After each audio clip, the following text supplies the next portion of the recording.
शादी के बाद हर दूल्हे की सबसे पहली तमन्ना यही होती है कि वो जल्दी से अपनी दुल्हन के पास जाए और सुहागरात मनाए। दोस्तों, आज की कहानी में भी ऐसा ही होता है। एक दुल्हा होता है, एक दुल्हन होती है। दुल्हा दुल्हन के पास जाता है शादी के बाद पहली रात को और उसके पास सुहागरात मनाने की कोशिश करता है, लेकिन दुल्हन उससे मना कर देती है। वो सहम जाती है, वो घबराई हुई होती है। इसीलिए दूल्हा सोचता है कि शायद पहली रात है, इसलिए घबराई हुई है। इसके बाद समय गुजरने लगता है।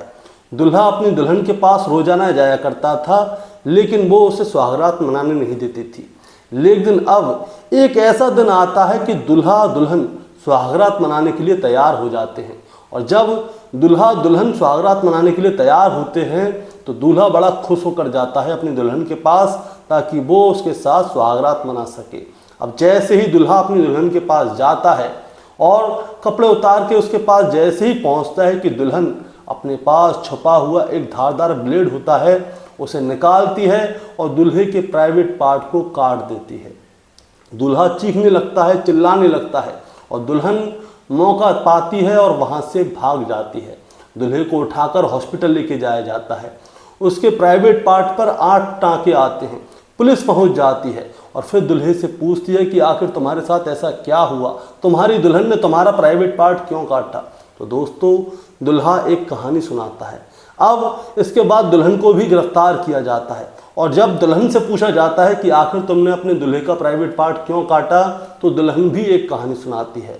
और जब इन दोनों की कहानी सामने आती है तो सभी लोग सोचने पर मजबूर हो जाते हैं कि दुल्हन अपने दूल्हे के प्राइवेट पार्ट को सिर्फ इसलिए काट सकती है कि उसने किसी से वादा किया था।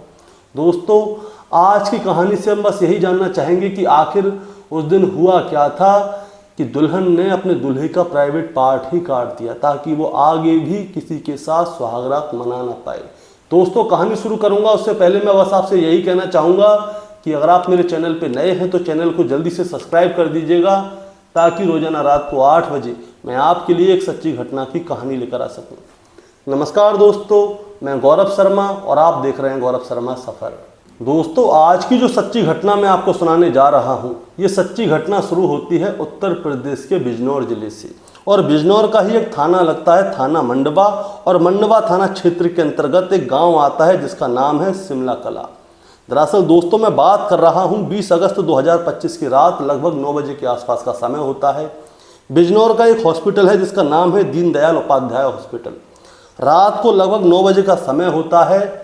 एक लड़के को आनन फानन में हॉस्पिटल के अंदर लेकर आया जाता है। लड़का चीख रहा होता है, चिल्ला रहा होता है और जो उसका प्राइवेट पार्ट है उस जगह से बहुत जोर से खून बह रहा होता है। दरअसल दोस्तों, उसे देखकर ऐसा लग रहा था कि मानो किसी ने उसका प्राइवेट पार्ट ही काट दिया है। लड़का बहुत जोर जोर से तड़प रहा था। एक और शख्स था जिसके हाथ में उस लड़के का प्राइवेट पार्ट था। अब उसे आनन फानन में हॉस्पिटल में भर्ती किया जाता है और उसकी सर्जरी शुरू की जाती है। तब डॉक्टर जो है उस लड़के के परिवार वालों से पूछते हैं कि आखिर आपके लड़के का ये प्राइवेट पार्ट कटा कैसे। तो उसके परिवार वाले बताते हैं कि हमें तो कुछ नहीं पता, ये तो अपने कमरे में सोने गया था। अचानक से इसके कमरे से जोर जोर से चीखने की, चिल्लाने की आवाज़ें आईं। हम जल्दी से इसके दरवाजे के पास गए। हमने दरवाज़ा खटखटाया और जैसे ही हमने दरवाज़ा खटखटाया तो हमारी जो बहू है उसने उस दरवाजे को खोला और वो चीखती हुई बाहर की ओर भाग गई। हम जैसे ही कमरे के अंदर गए तो हमारा बेटा जो है वो चीख रहा था, चिल्ला रहा था और हमने देखा कि उसका प्राइवेट पार्ट कट चुका है। हम आनन फानन में उसे यहाँ पर लेकर आए हैं। हमें तो ये भी नहीं पता कि हमारी बहू गई तो गई कहाँ। अब दोस्तों, जैसे ही ये वाली बात डॉक्टरों के सामने आती है तो डॉक्टर क्या करते हैं, वो तुरंत ही पुलिस को फ़ोन कर देते हैं और पुलिस मौके पर पहुंच जाती है और इस लड़के के बारे में जानकारी ली जाती है। तो पता चलता है कि इस लड़के का नाम है चांदवीर उर्फ चांद और इसकी पत्नी का नाम है तनु कुमारी। अब दोस्तों, चांदवीर का ऑपरेशन शुरू होता है, उसकी सर्जरी शुरू होती है। डॉक्टर उसकी सर्जरी करना शुरू करते हैं और जो प्राइवेट पार्ट है उसे कटा हुआ ज़्यादा समय नहीं हुआ था, इसीलिए डॉक्टर जो है उसके खून को रुकवाते हैं पहले तो। उसके बाद सर्जरी के दौरान उसका जो प्राइवेट पार्ट है उस पर पूरे 8 टाँके लगाते हैं चारों तरफ से और उसके बाद उस प्राइवेट पार्ट को जोड़ा जाता है। प्राइवेट पार्ट जब जुड़ जाता है तो जो लड़का है उसकी हालत थोड़ी ठीक होने लगती है। और जब उसकी हालत थोड़ी ठीक होने लगती है तो पुलिस वाले उसके पास जाते हैं, उससे पूछते हैं कि आखिर तुम्हारे साथ ऐसा कैसे हुआ, किसने तुम्हारे प्राइवेट पार्ट को काटा, हमें पूरी कहानी शुरू से लेकर आखिर तक सुनाओ। तब वो बताता है, यानी कि चांदवीर उर्फ चांद बताता है कि मेरा प्राइवेट पार्ट जो है मेरी पत्नी ने काटा है। अब पुलिस वाले उससे पूछते हैं कि तुम्हारी पत्नी ने तुम्हारा प्राइवेट पार्ट क्यों काटा। इसके बाद चांदवीर उर्फ चांद अपनी पूरी कहानी शुरू से लेकर आखिर तक सुनाता है कि आखिर उसके साथ हुआ क्या था।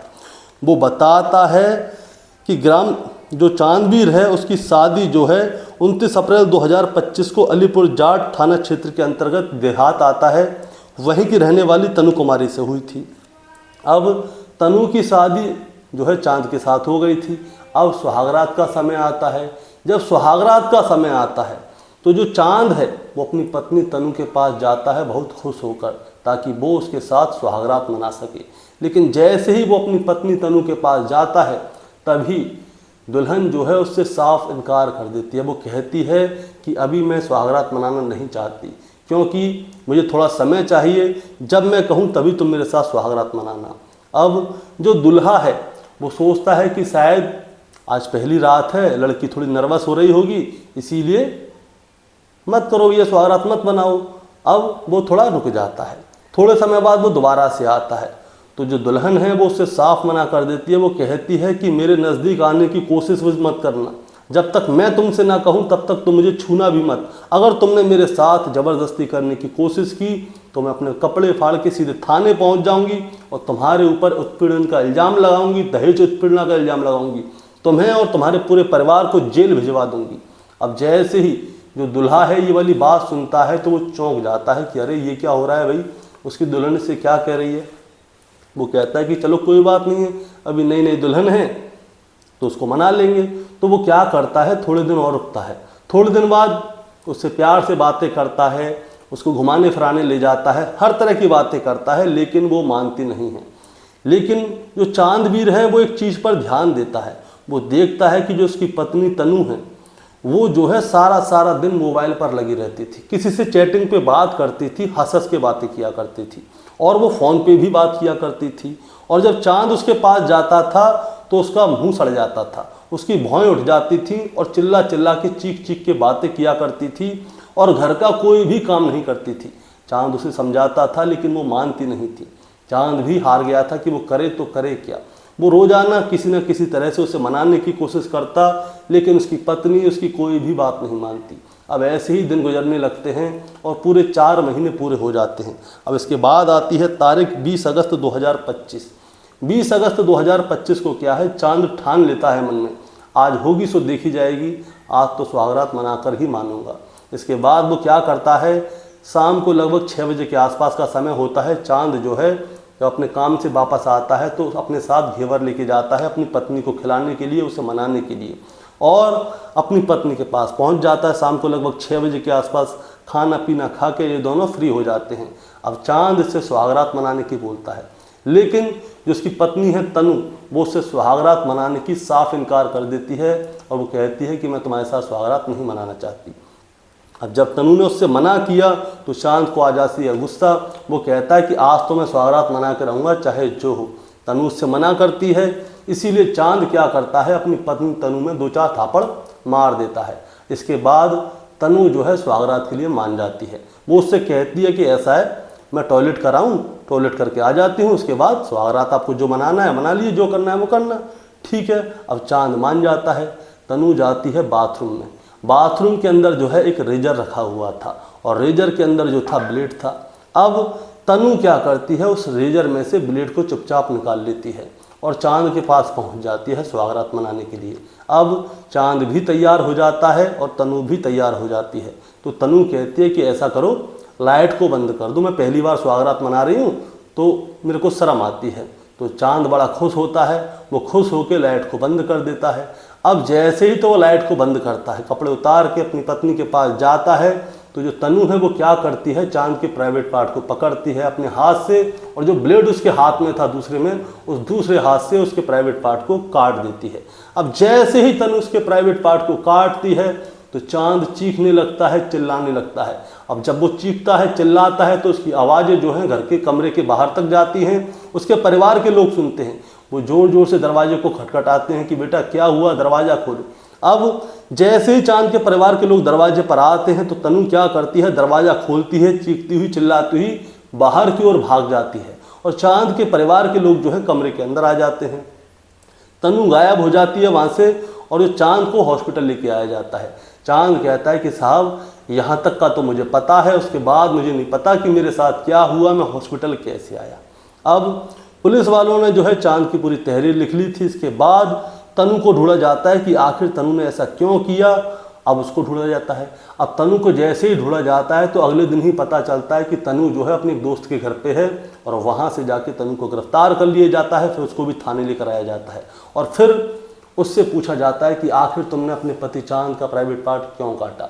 इसके बाद तनु बताती है कि चांद जो है मुझे बिल्कुल भी पसंद नहीं था। मेरे परिवार के लोगों ने मेरी शादी ज़बरदस्ती चांद के साथ कराई थी, ना मेरे से एक बार पूछी कि तुम्हें पसंद है या नहीं है, बस उनने फिक्स कर दी तो मेरी शादी उसके साथ तय कर दी और उसके बाद शादी हो गई।